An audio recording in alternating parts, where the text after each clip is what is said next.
Hi guys, I'm back again today with another video, and today we're checking out UK versus US healthcare. And this is someone's experience. So before we do start, don't forget to subscribe, click the bell button, and let's see. So some of you may know I spent most of my adult life in the UK and I'm a British citizen. So I really only had experience with the NHS in terms of my adult interaction with taking care of my health. And a lot of you guys have asked, what has it been like, that transition? Mm. And, well, hard. First of all, the big difference, you come to the end of your appointment or your blood test or even before these items and it's money please. Oh. You better have some money. And that may sound obvious, but it is so much more pervasive than just the act of handing over a credit card or paying your insurance bill every month. You feel like the healthcare here is a class system. And Mm. I think that's simply because it is. Like you go through these different insurance packages and like maybe they're like bronze, silver, gold, platinum. That's literally how you can filter them on the side of the screen.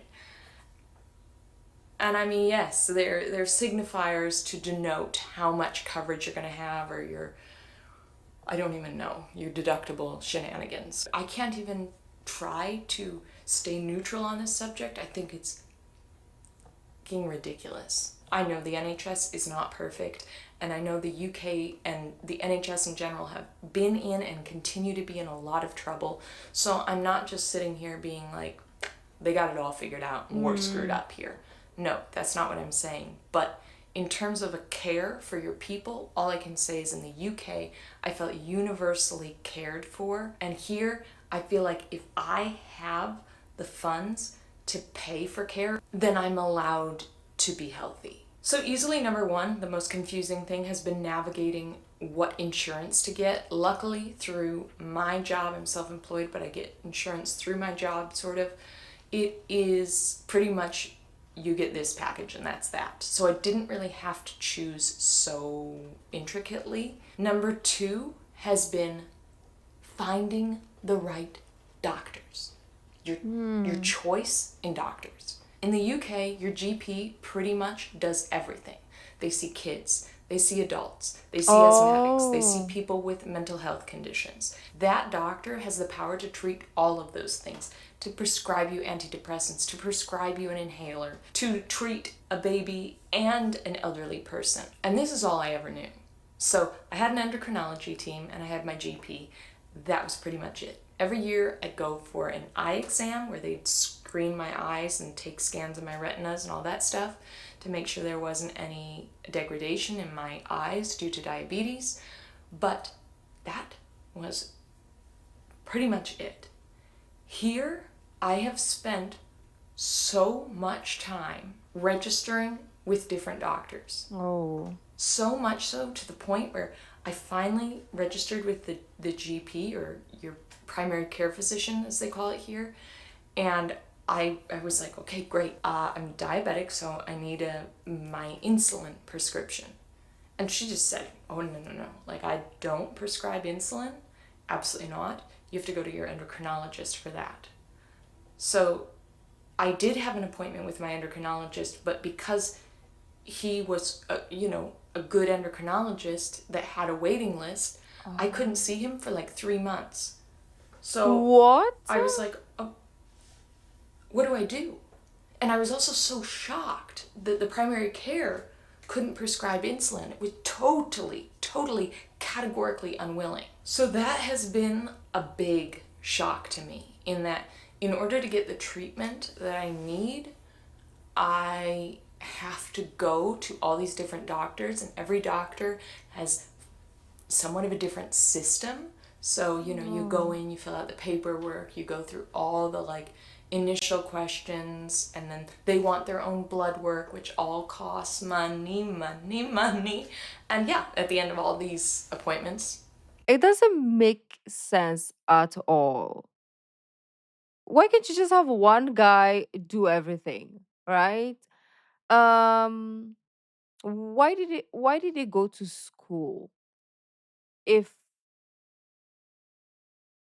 the system doesn't allow them to kind of like prescribe or be all in one, right? Because here in the Philippines, like, if you're a nurse, you learn everything. y- every You can be a nurse for kids, adults. You can be in any sector that needs nurse. And if you're a doctor, same. I mean, unless you have, I mean, there's specialties obviously, but you can prescribe. You can like we just go to just one doctor, okay, and then they tell you what tests you need. And yeah, if you have other issues that need other doctors, then they will refer you. Actually, that's what they do.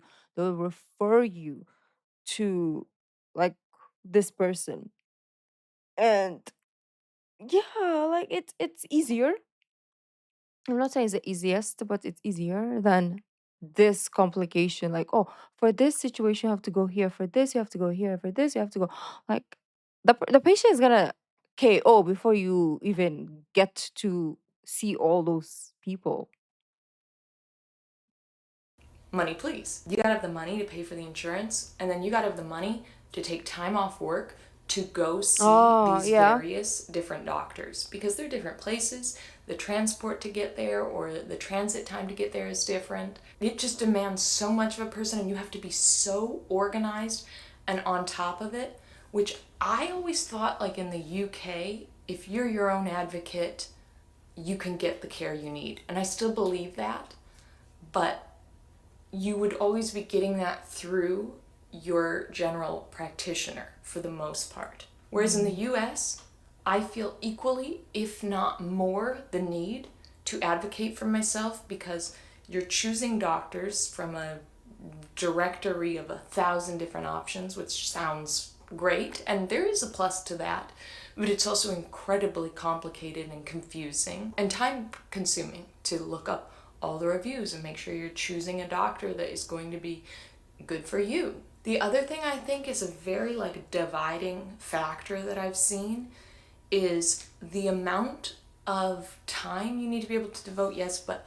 also like savvy, smart nature you need to have to know that, for example, I can go to this pharmacy and I can get a better rate there. My insurance works best with this pharmacy, or sometimes I should use my insurance for this prescription, but other times I should use like a coupon or a good RX, that is actually going to make that more cost effective. You need to be constantly on the alert and bobbing and weaving through these different options to be savvy to make sure you are getting the best deal.